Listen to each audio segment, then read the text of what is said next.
to try this with the Nikon Z6 when it comes out and see what kind of footage I can get off of a full frame 10-bit camera. So stay tuned for that here on the channel. And then when it comes to RAW, unfortunately we have no way at this time to do any RAW or ProRes RAW because there's no spec set up for HDMI. It's all done with SDI. So if that changes, I would totally expect Atomos to do a firmware update. I haven't been told this, but I'm guessing because they're awesome, that's something that they would consider doing. When it comes to using the actual monitor, it was pretty much a breeze. On this unit I have here, you can see it's a little different in how you navigate things compared to the previous recorders from Atomos. So we kind of have a bar at the bottom with a couple different colored modes. In those different modes, you have several tools you can turn on and off, and you can actually swipe through them, which is really slick. I actually like this new style because instead of having to open up a full menu system and then make changes,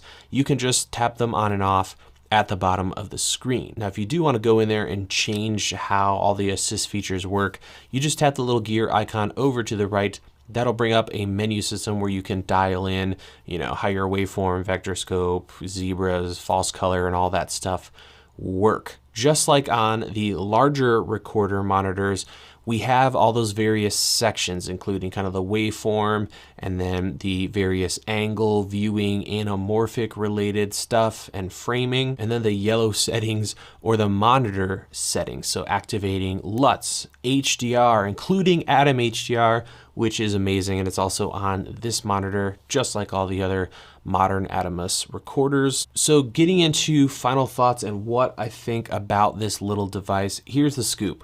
Again, I'm not being paid to say this, but I think this thing is worth $700 if it was just a monitor.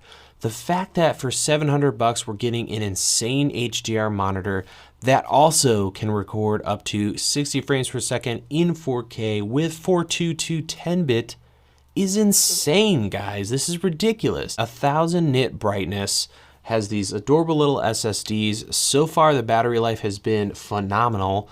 I haven't fully been able to test that, but I'm definitely noticing a difference compared to this guy back here, the 7-inch Shogun Inferno. So there's really not much to dislike, especially when you think about other monitor options like the Small HD, which you can see here next to the Ninja 5 for kind of a size comparison. That monitor, the Small HD Focus, is $500 to $600. So for $100 to $200 more, you obviously move up to a way better monitor when it comes to quality and features, but also a killer recorder, which just blows my mind. I don't know how Atomos is going to be making money off of these, quite frankly. So that's just a slam dunk. There are some other things to keep in mind, and I'm curious to see how Atomos is going to use this in the future. And that is kind of a secret little jack on the back of the recorder. So if you look in the bottom crevices of the battery plate on the back of this thing, you'll notice there's a little, what looks like kind of a 30-pin